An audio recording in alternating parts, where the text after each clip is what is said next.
Hey guys, welcome back to OneShot. It is time for us to finish this thing. So last time we met Rue, and with Rue and the original Prophet Bot and Cedric's help, we were able to open a portal to the center of the World Machine, talk to the entity who is the World Machine, who is the spirit of the game itself, get them to understand that they are tamed, and we're convincing them to try and help us get the real ending. So they're going to try and recreate the last room that was supposed to allow Nico to both return the sun and leave.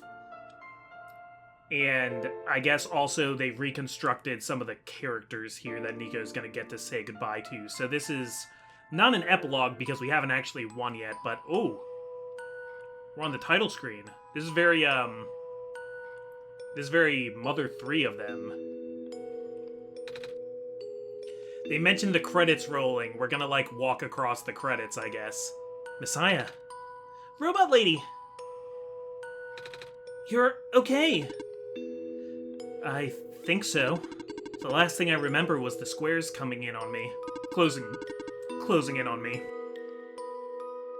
But then, I ended up here unscathed.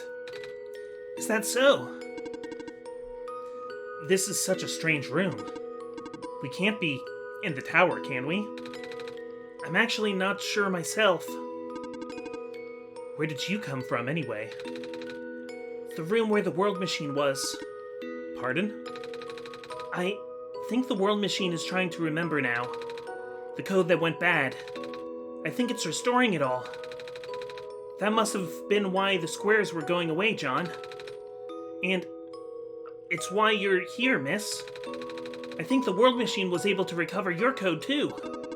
World Machine, huh? Oh, I'm not sure if I should tell you this, but... What's that in the distance? It looks like a few more people are showing up. Oh! Are they people you know? It's a bit too far to tell. Come on, John, let's go take a closer look. Okay, was I able to walk this way? For a second, it looked like I was... No, it's just scrolling down. Okay, so we got our programmers here, graphics. What a great team. Hey, the robot! Hello. Hi.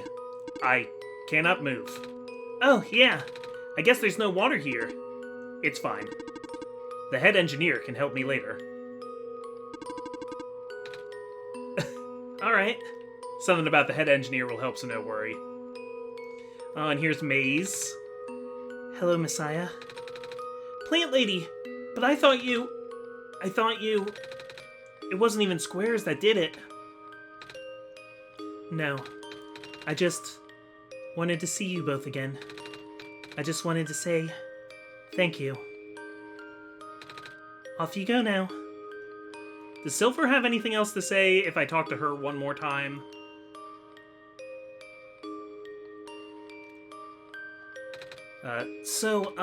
You... Silver. I don't believe I've ever actually properly introduced myself. Sorry for that. It's fine. I'm Nico, by the way. I guess she never does say her name, you just pick it up from things in the environment. It's nice to meet you.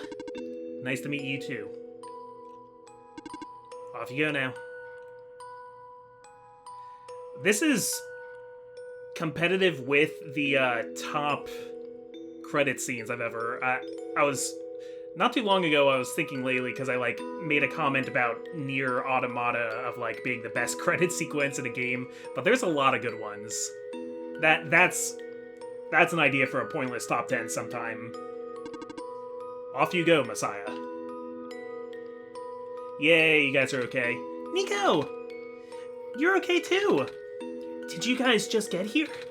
I think so. The squares started multiplying around the island after you guys left. It was so freaky. I fell right into a bunch of them. Calamus tried to save me and then... We both ended up in this room. Biggest scare of my life, for sure. Oh. Say, what is this place? Are we in Limbo? Alula. We're not dead. Wait, are we? Good. Good question. Hey, John, are they gonna be okay? They're fine, Nico. Everyone is fine. The world machine will send them home soon. Oh, well, John says you're not dead. Phew. They also said you'll be able to go back to your home very soon. That's even better than Limbo. Lula was kind of excited about Limbo. I guess you're leaving us now? We're glad we met you, Nico. Same. Alright, here's another one of the guard bots. Off you go, Messiah. And the lamplighter. It's you! Glad to see you in one piece. Glad to see you're okay, too. After the whole elevator thing. That was the most awkward elevator ride I've been through. And by awkward, I mean terrible, terrible, bad, awful, the absolute worst. The squares, started leaking into the room, right? And I was trapped like a rat. And they just kept filling in the room faster, right? Am I dead? No, you're fine. Everyone in this room is fine. You'll be able to go back home soon. Oh, thank goodness gracious. I can't work when I'm dead. Anything else? Off you go, I guess. They all say off you go. Thank you for playing. Thank you for making this game. This has been really cool. And I can tell you've put a lot of thought in it afterwards. Okay, Kip and George aren't here? No Kip, no George? I guess it's just showing us the people that we saw get corrupted and hurt, and that didn't include Kip or George. In the end, the world machine was starting to create its own code, going above and beyond its programming, not as the result of error, but as a conscious choice on the part of the machine. Being able to generate its own path forward. That's what being tamed is all about. I couldn't have said it better myself. This path leads to the summit of the tower. You already know what to expect, right? Mm-hmm. It's the glass room, right? That's it. You can go through this portal when you are ready. Goodbye, Nico. Looks like you managed to do it. You managed to tame the world machine, Nico. I feel like the world machine has been tamed this whole time. Just by John and I being here. We did spend a lot of time here, after all. And if the world machine is the world itself, and we're interacting with the world like it's real and caring about its characters, then we are doing that thing. We're treating a robot like it's a real person. Or in this case, we're treating an artificial world like it's a real world. And that's kind of what video games in all form of fiction are. They're suspending your disbelief enough to say, I'm going to pretend this world is real and that it matters for a few hours. That's a thing I think about in a lot of media that I consume, and I think it's expressed very beautifully here. Both of us never really stopped believing in this world. The world machine just needed to realize that, I guess. That sounds like a possibility. Or not. I like also how they're like, yeah, maybe that's why it's working, or maybe it's just some science we don't understand. Well, just throwing that idea out there. Thank you for everything, Nico. We'll miss you. Alright, here I go.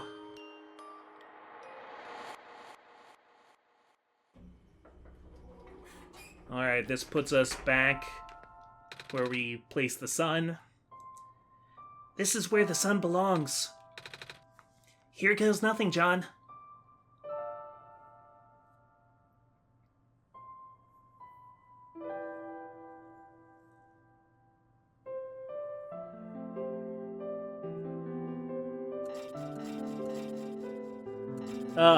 That's a relief.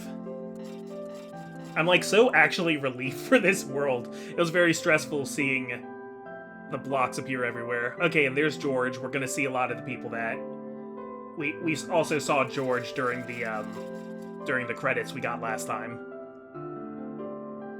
Yep, lamplighter being put back. We never planted maize though, so I don't know about. I mean, it was impossible to plant maize, so I don't think we can get the rebirth. I think maize is actually dying in this iteration then.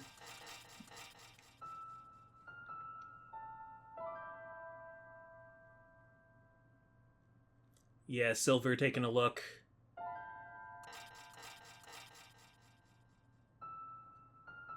Profit bot.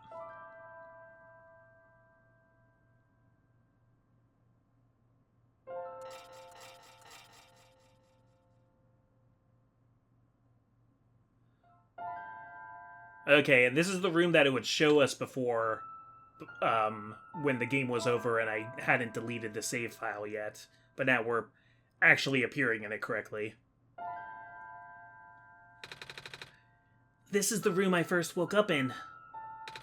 John, are you still here? John? Good. I was afraid I wouldn't be able to talk to them anymore. Yes? John! I think it worked. It did. The sun is back. And I actually got to see it this time. We actually did it. So, what do we do now? I guess I should figure out how to get home from here.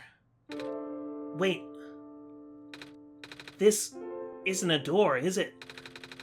This looks like one of those portals we saw all the way back in the city. In the room behind the big clock. And I see a wheat field on the other side. I see my village. I hear my mama. She's looking for me. John, this isn't the first time we've said goodbye, is it? No, but the other time was a lot more stressful. But this'll be the last time, won't it? I don't think we'll ever see each other again after this. So I think in this case, OneShot might actually, lock me out of the game unless I do some, real deep deleting code. And what will become of the world? After all we've been through, after everything we've done, I still don't know. This place, these people, won't stop existing. They'll be in your memory. They'll be in my memory too. I promise I'll never forget this world. I promise I'll never forget you, John. So, take care of yourself, okay? You too. Mm-hmm. Goodbye, Nico.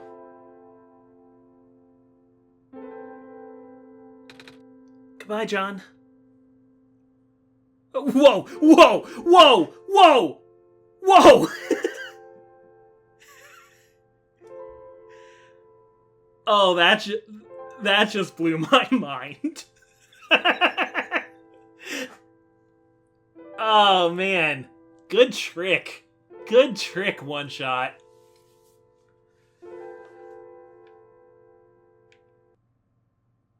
Oh, boy. Guys, that was OneShot. I mean, we saw the credits already. Yeah, I'm tearing up a little bit. It's very easy for me to get emotionally invested in a video game. It's a little harder to get me to actually shed tears, and I am tearing up. So am I just gonna see the room again now? Oh, we get the title screen again. Dot dot dot. What's dot dot dot?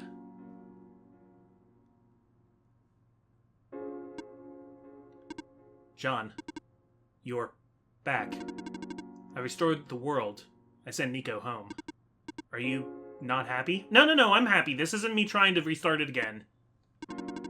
Even if you wanted to see Nico again, you can't, John. Nico's gone. And without Nico, there's no story for me to tell. No Messiah to traverse across the land. No way for you to connect with the world. But Nico still remembers this place. If you really want to see this world again, I could still... Oh, but it won't be the same. It'll just be a recording. It'll just be me using Nico's memories. Just like how I'm using Nico's reflection now. Is that what you want? No. No. I see. If you change your mind, though, feel free to come back. It's not like I'm going anywhere.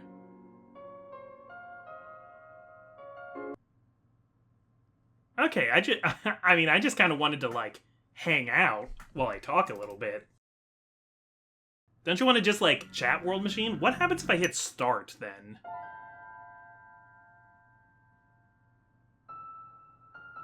Yeah, it just shows me the room like it did last time, too. Cool. Okay. Then this is the screen that I will leave us on while I give some closing thoughts. Really quick, let me just see if there's, like, anything in documents that the passwords for OneShot and stuff are still here. And in, like, my game / OneShot.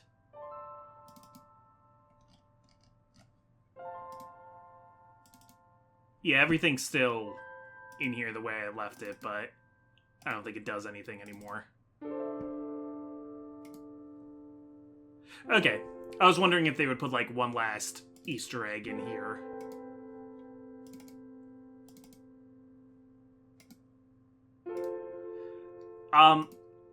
Yeah, I think, you know, these sorts of, like,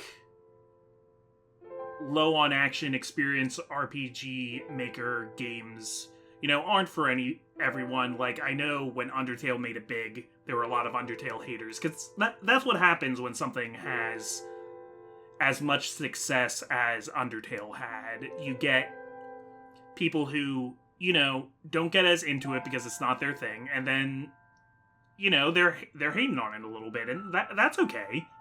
That's alright, not everybody likes to like everything. I mean, as long as you're not, like, actively trying to ruin the experience for people who do love it, it's cool for you not to be into it. And I guess it can, like, kind of astound people sometimes how, like, so many people can like this thing that they just don't know how to enjoy. But, like, yeah, let's just, like, all be cool and be nice to each other. As far as OneShot to Undertale, and I mean, there are other games that definitely fit this. I guess Omori is the other one that I really need to try. Yume Nikki too, but, like, I don't, I've never been, like, super interested in playing Yume Nikki. I also think of, like, To the Moon. To the Moon is a game that I really like. So, like, that kind of genre of, like, RPG maker game, but rather than to give a turn-based RPG, but instead to, like, tell a story. And I mean, Undertale and Omori and, like, Lisa the Painful also happen to be turn-based RPGs, also happen to have a lot of gameplay mechanics. They aren't just environments where you move puzzles, but I think all of them have the same mission statement, which is to sell a story and an experience, which relates them all the way back to Earthbound on the Super Nintendo. And I guess before that, Mother 1. But I definitely think OneShot deserves its place in the echelon of that, and I hope... It sounds like it was a bit tough for the creator to have to live in the shadow of Undertale, because even though Undertale came out second, a lot of people playing OneShot later were able to see the similarities between the two and just like Undertale more. I mean, Undertale is very rooted for me as one of my top 10 favorite games. It's not my favorite game of all time or anything, but it's up there. It's an experience that's very personal to me. I guess that's just the thing, is that these experiences are so personal for the people who face them that it's, like, hard to rank them up against other games that not only focus more on their game mechanics, but just are trying to reach people in a different way. So if a story resonates with you, then it resonates with you. And so in addition to my own, like, philosophical views and my own religious views, one thing, the first thing you'll find on my Twitter bio, when you look at that, when you look at my description of myself, I have the word fictionalist.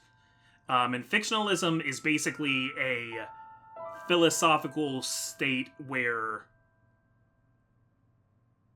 you choose to extract wisdom from things even though they didn't happen. Like, if a story in the Bible, if you're like, oh man, like, the story of David and Goliath is, like, ridiculous, that, like, how did that happen?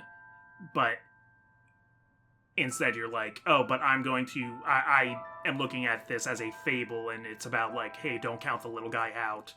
Be brave, stand up to people no matter how big they are if you think what they're doing is wrong. That's the important part. That what a story teaches you can be more important than whether or not it really happened or not. That stories are important, and we as human beings have written stories to express these ideals, and that they're a very important part of our culture and how we communicate with one another. And I think that's kind of what OneShot is getting to the heart of. It and Undertale definitely tackles some similar themes on, like, player choice and stuff. I think Undertale has a lot more going on with the, like, what you, like, your choices, and also, like, how you... like, OneShot is, like, do you treat people... how you treat NPCs in a way of, like, does it matter to you if they die or not, or are you just gonna, like, end the game and say, okay, they're gone, they never mattered. Whereas Undertale is like, do you have a problem with killing them yourself? Like, do you just care about your points and your level? And, like, obviously these games aren't real, but, like, if we're gonna kind of, like, masquerade like they are real and cosplay them being, not cosplay them, but, like, act out playing in this world, then shouldn't we extend to them? Like, I'm not really saying, like, you guys need to be nice to video game NPCs. I also can enjoy doing, like, a villain run of something and just playing as a jerk, playing as the renegade in Mass Effect or whatever. The point I'm trying to make is, I think both this and Undertale are doing great things, and they're doing great different things. And I'd be very interested to learn what actually was in the original 2014 version versus this, the 2016 Steam version. And I'd be interested to see how the console version does it. That's called the World Machine Edition, and I think what it does is it puts up a, like, display of a computer. So I think you do some of the computer stuff just with a, like, fake computer setup. That you can actually, like, go into the files and move files the way you do in this game. Fourth wall stuff I've gotten kind of, like, more skeptical of nowadays. I don't think it's, like, the perfect thing that, like, I don't laugh uproariously at fourth wall breaking jokes anymore. I want to see them be done with, like, actual effort. And this one has some good ones. Not just fourth wall jokes, but also, like, fourth wall story moments and just poignant things that point out that you are playing a game. Yeah, like the game said, to Nico, this is going to be a dream, and to us, this is going to be a story, because it's not real in the context of us, but it is something that's going to stick with me for a while. And I never really forget anything, so I mean, this is going to stick with me as long as I have a memory for things to stick to. I'm logging this in the games I beat, and I'm going to remember it forever. If somebody says, hey, have you ever played OneShot? I'm going to say, oh yeah, I thought that was really cool. And guys, if this is the way that you experienced OneShot, I know these videos for this series have only gotten like about 100 views at best, but I really appreciate all 100 of them, and glad you guys had a good time. Some of you guys already knew the story going in, or have played it before, or some of you guys have been playing this alongside me. Either way, thank you for joining me to experience this. If you want to give me your thoughts, your dissertation of OneShot in the comments, please do, because I've just given you like 12 minutes of no gameplay, me just rambling on about this.